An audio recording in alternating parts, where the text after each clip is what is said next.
Good afternoon, everyone, and welcome to the Good Manager to Great Manager, What is a Chartered Manager webinar. My name is Natasha and I am Events Coordinator at CMI. I'll shortly be handing over to Ian and Karen, who are running the session today. If you have any questions during the webinar, you can ask them using the live chat box to the right of your screen. We shall answer as many as we can during the session. Today's session is being recorded and it will be shared with you later on today. Now over to Ian, Head of Member Engagement at the Chartered Management Institute. Thank you, Natasha, and good afternoon, everybody, and welcome to the first in a series of webinars that we are delivering around the Chartered Manager topic.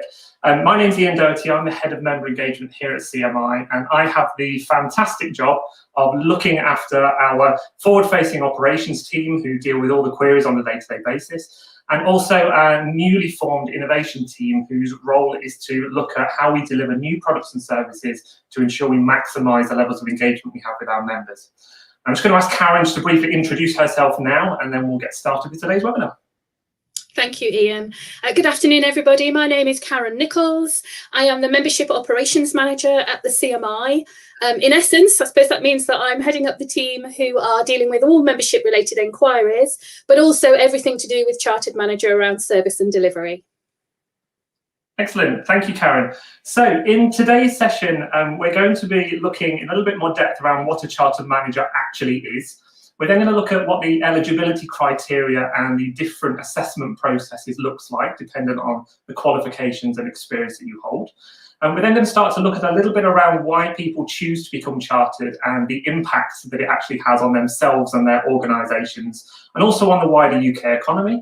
And then we'll finish off with a question and answer session and some next steps and details about the follow-on session next Tuesday. So to start off with today, I want to explain a little bit around what a Chartered Manager actually is. Now, a Chartered Manager is a status that's awarded, a professional status, and many people often confuse it with a qualification. It's not. And what it is that people reflect, managers reflect on their practices, their successes, their areas for improvement, and they demonstrate the impact that they are having within their management career. And when they do that, they achieve excellence. And that's when we award the Chartered Manager status. And in order to understand this in a little bit more detail, I'm going to take you on a journey. So we're going to have a look at our member journey graphic, which we created roughly around 6 months ago. So some of you may have seen this, and it will highlight exactly where Chartered Manager comes into play. So starting off on stages 1 and 2, when people are starting out their career, so you may be a learner at university, for example, or you may be working already and you have aspirations to become a manager. And whilst you're in that phase of your career, you're looking to apply the knowledge that you already have. You're looking to expand on the knowledge that you've got in order to broaden your breadth and scope. And you're also looking to get some experience. And as a lot of you will know, having the knowledge is fantastic, but actually applying it to a working environment is the key to success. And as people start to learn to do that, they then progress on to stages 3 and 4 on this map. And this is when you start to take on the role of a first-line manager type role. So it could be in a supervisor or team leader type role. And whilst you're carrying out that role, you're always about learning more and more and more. So you're absorbing more information all the time. And you're actually starting to build your professional network. So you're getting to know other professional managers that you work with. You're getting to know your suppliers. You're getting to know your customers and really starting to unlock your potential as a manager. And that's where you hit the sweet spot for looking at becoming a Chartered Manager. So in steps 5 and 6, after roughly around 3 to 5 years of experience as a manager, you can actually start to look and reflect back on your achievements and look at the decisions that you've made throughout your career. And you can start to see what impact you've actually had, whether it's personally, whether it's on your team or on your organisation as a whole. And that's where we can start to identify this excellence level. And that's where people go from being a good manager to a great manager. And as you complete that process and you're awarded with your chartered status, that then opens the door for you to move on to stages 7, 8, and 9 within your career, which is all around the senior levels of management and moving up to an executive level. Now, there may be some people on the call today and in wider management population that are already senior managers and executives, and you can still go through your Chartered Manager Award to demonstrate your impact and achieve that professional level of recognition. So that's a little bit of detail for you around what a chartered manager is and the typical journeys that people go on to get there. And I'm now going to hand that over to Karen, who's going to talk to us in a little bit more detail around the eligibility criteria and assessment processes. Thank you, Ian. So Ian's talked about that membership journey and the point at which that chartered manager becomes an option. And I want to look, as he says, a little bit at eligibility. So every individual will have a pathway to chartered manager. We look to explore the mix of experience and qualification in order to identify that pathway. And that could be based on 3 different scenarios. So first of all, that could be that you are somebody who doesn't have a formal management qualification, but that you do have extensive experience in terms of management responsibility. It's also possible that we're dealing here with people who have CMI qualifications. So perhaps you've got a level 5, a CMI level 5 qualification or higher, and at least with 3 years of management experience. And the third scenario could be that you're somebody who holds a qualification. It's not a CMI qualification. It could be a degree. It could be from a different awarding body, perhaps a postgraduate diploma. And alongside that, again, you have a minimum of 3 years management experience.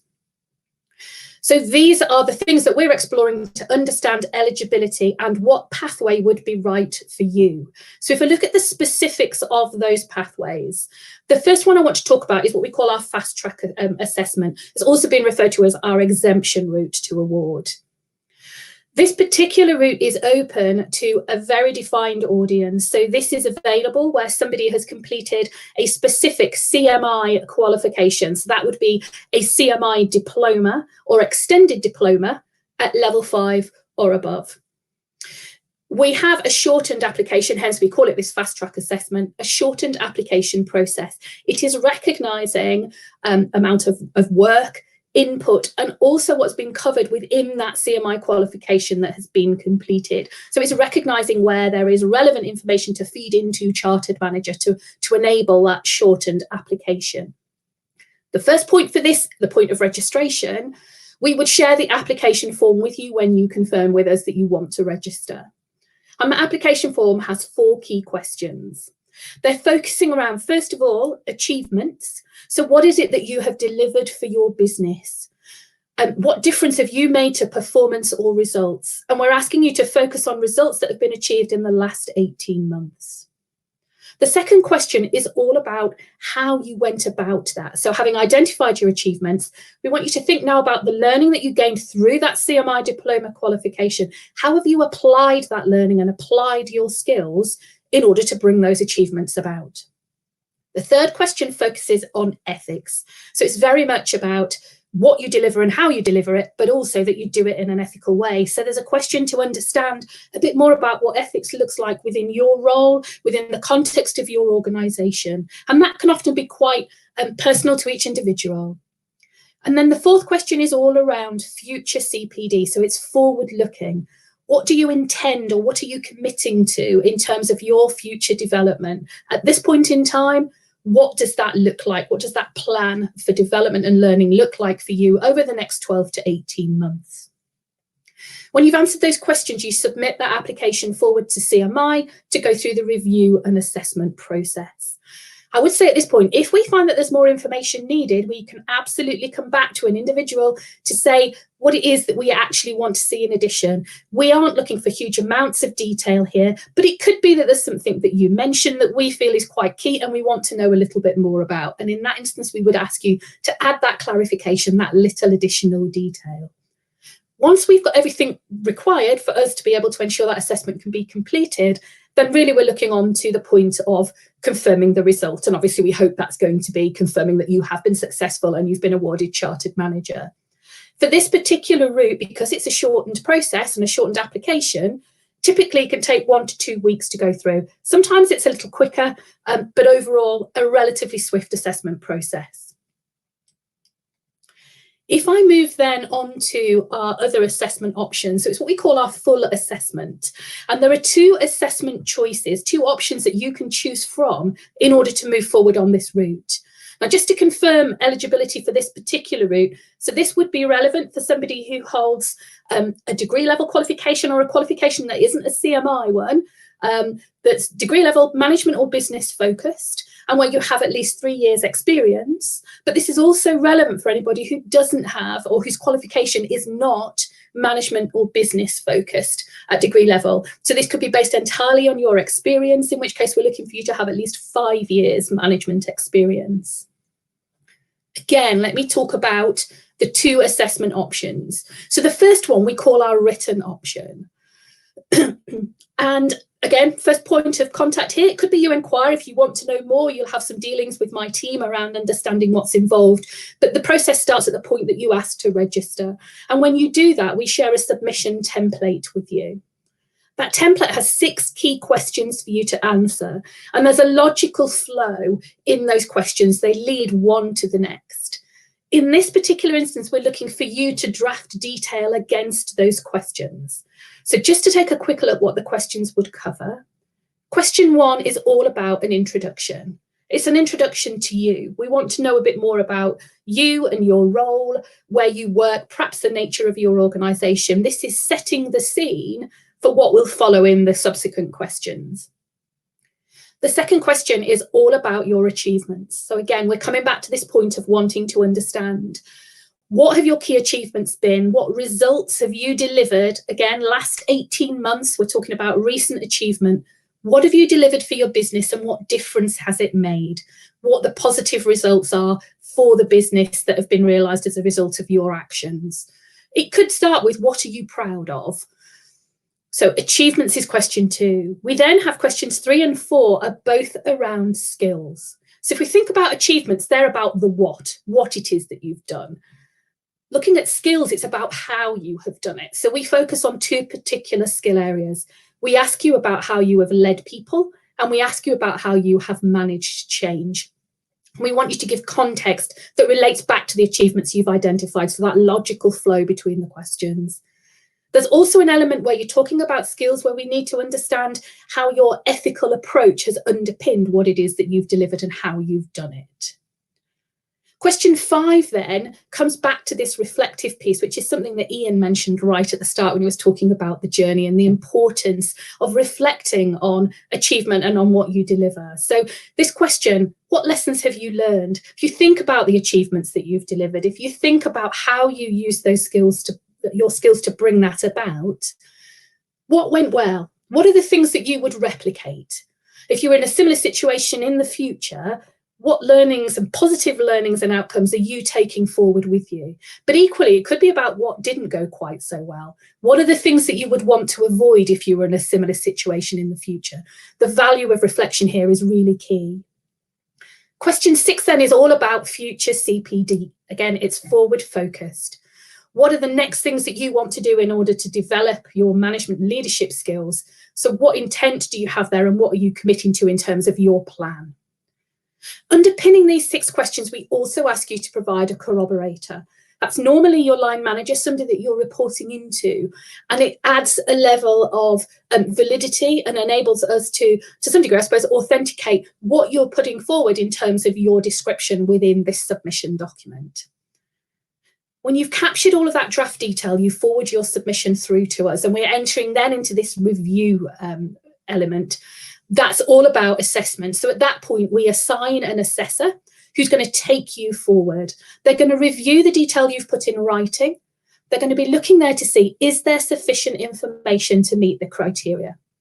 If they need any more detail, they will come back to you with full feedback. So they're acting almost in an advisory capacity to start with and giving you feedback on where you could strengthen your submission if you need to.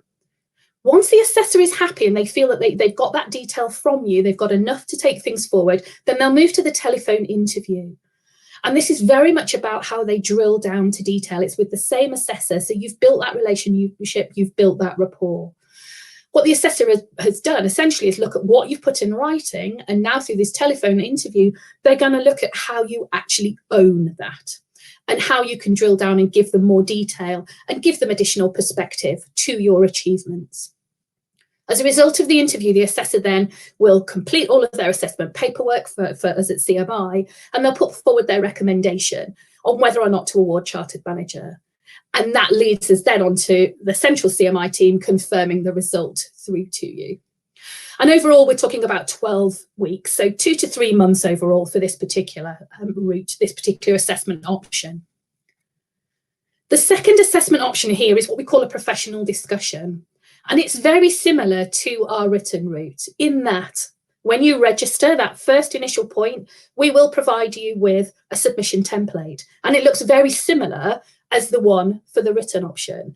The only difference here is that we aren't looking for you to draft full detail. We're asking you to put bullet point detail against each question.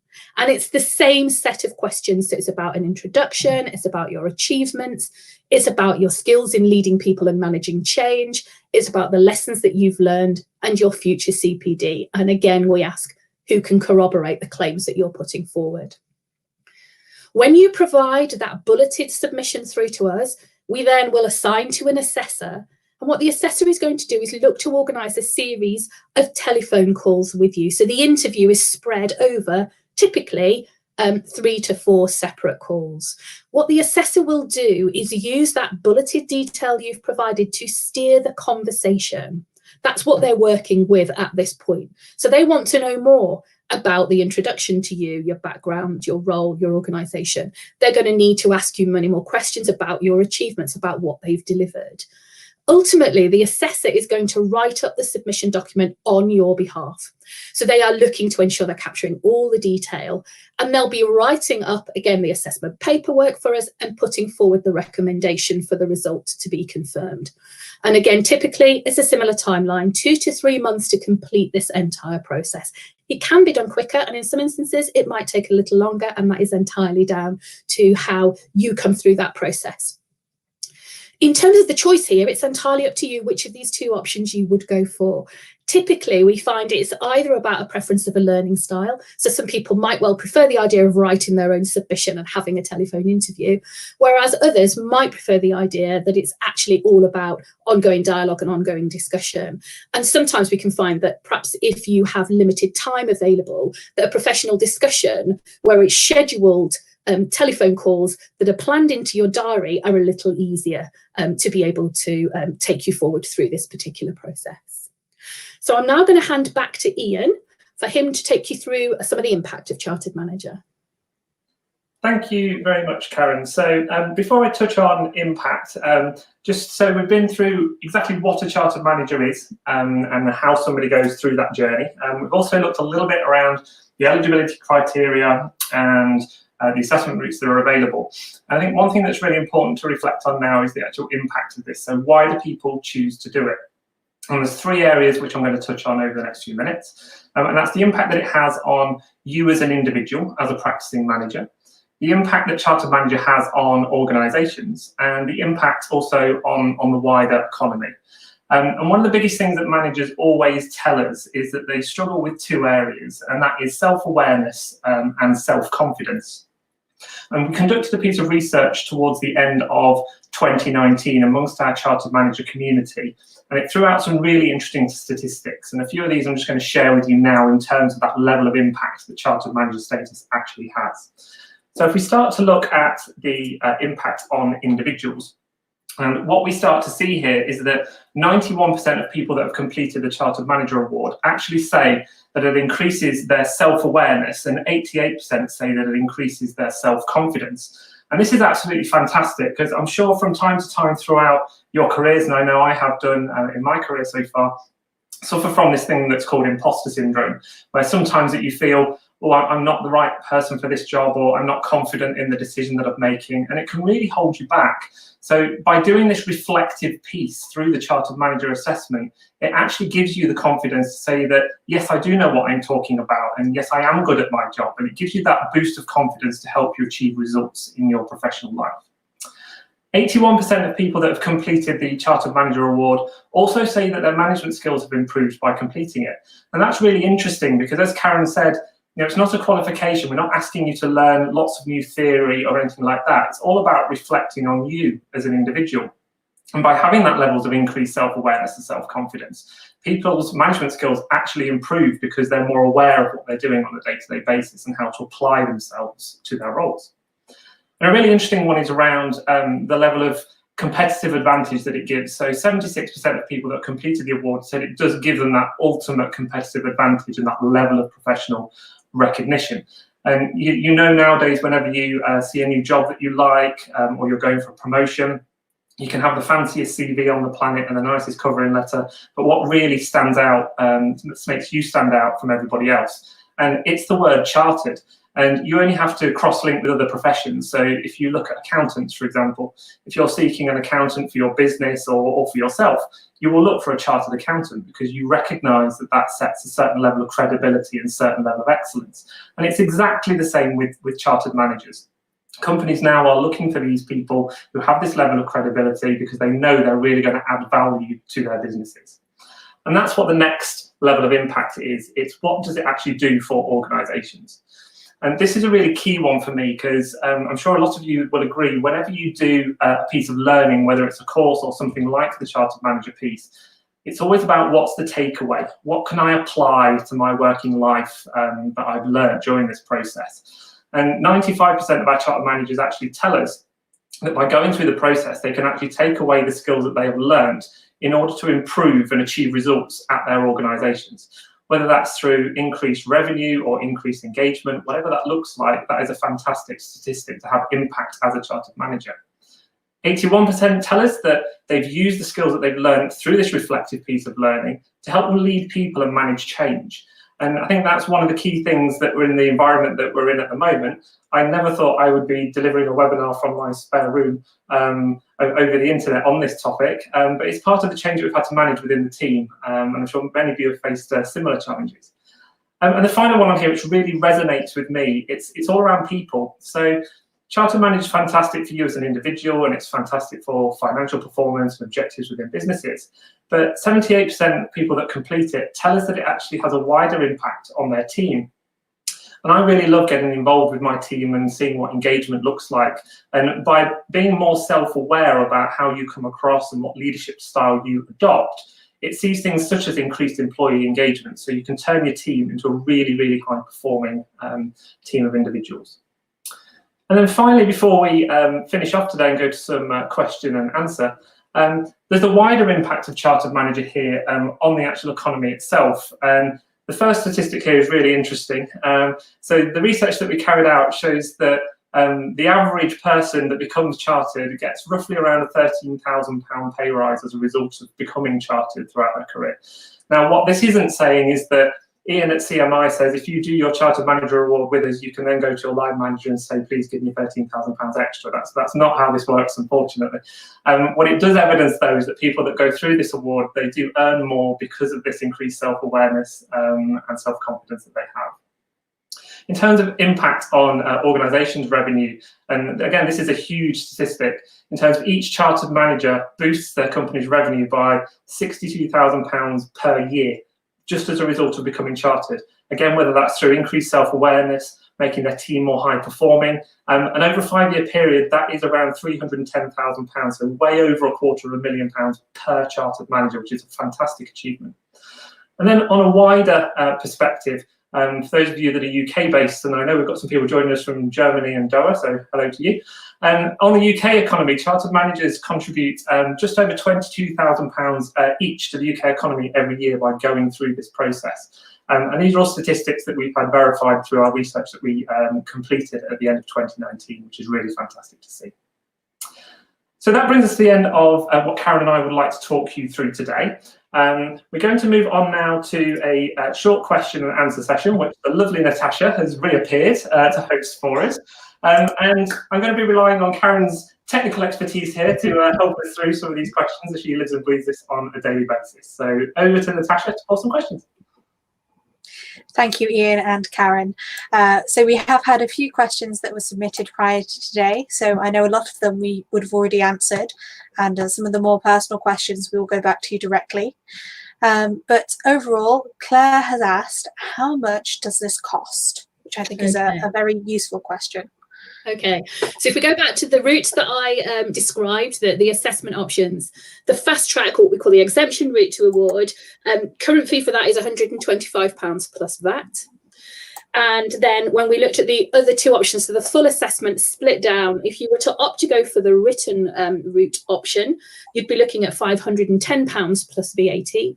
Or if you wanted to go for professional discussion, that's the option where the assessor takes on more responsibility and does more of the work in terms of capturing the detail to the submission.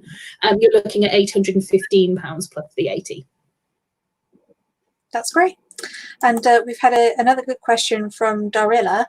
They do not manage people, but they still work with their colleagues to help improve their QMS.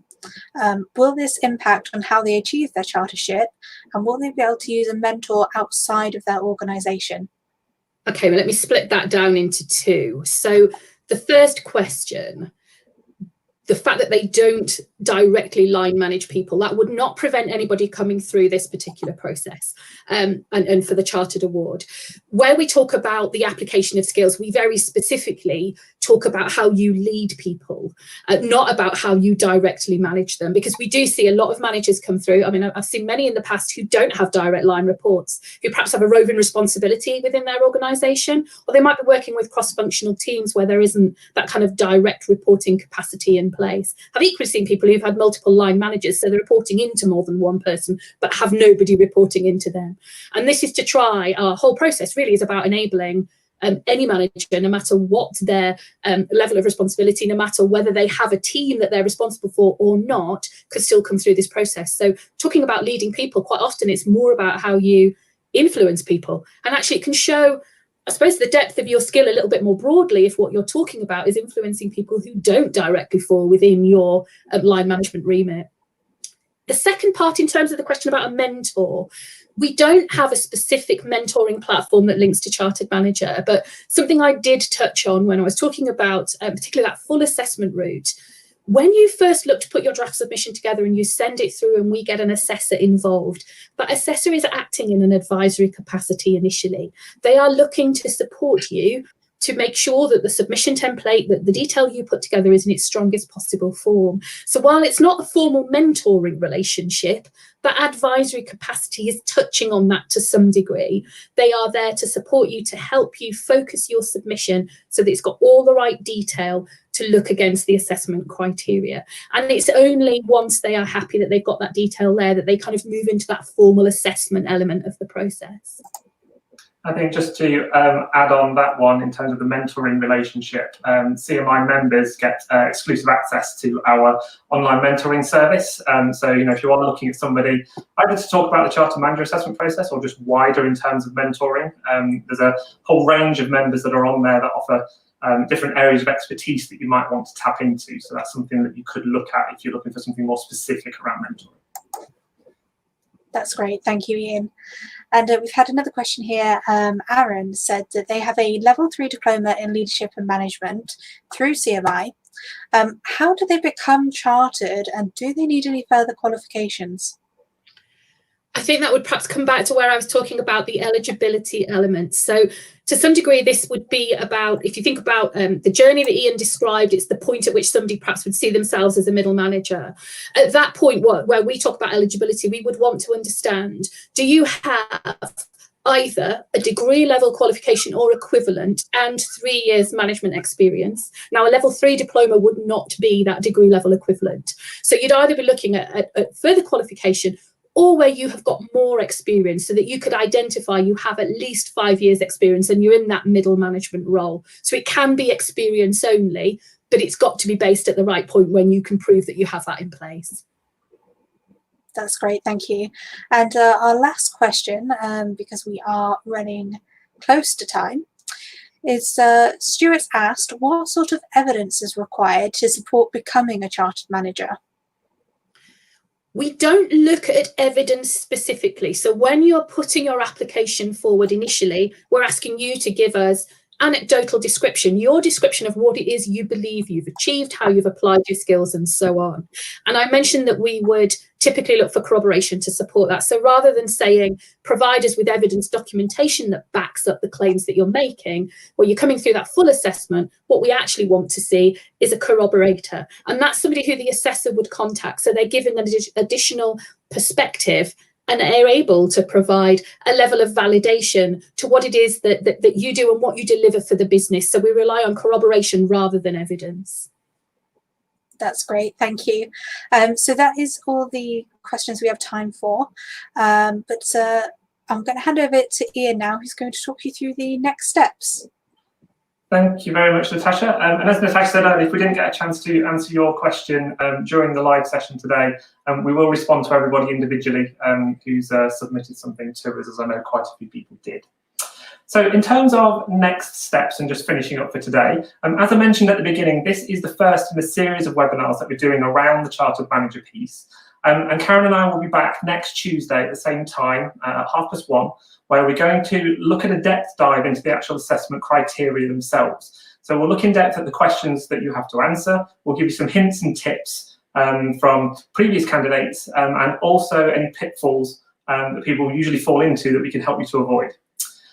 If you've been inspired today by what you've heard and you would like to kickstart your Chartered Manager journey, there is an email address on the screen right now that you can drop an email to start the registration process, or if you have any specific questions about getting started, the team are on hand to help. If you're not quite at that stage yet and you'd like to find out some more information, please do take a look at our website. There's all the information that we've spoken through today is available on there. Plus, you'll also find some really useful case studies from people that have actually been through the process themselves, and they've reflected back and told us exactly what they've got out of the process. And finally, because we're really helpful, the amazing events team that Natasha's part of will get everything sent out to everybody that's registered on the event today. So you'll get a set of the slide deck. We'll also send you, there'll be a link to the recording of this webinar in case you enjoyed it that much and you want to watch it again. And also all the different links to the various pieces that you'll need on our website and contact details in case you wish to get in touch. So I'm just going to finally hand back over to Natasha, who's going to wrap us up. But thank you very much for joining us today. Thank you, Ian. You have pretty much stolen my outro, so thank you both for joining me and sharing your insights. And obviously, if you do have any questions, you can email cmgr@managers.org.uk, or if it's event related, you can email cmievents@managers.org.uk. Thank you and enjoy the rest of your afternoon.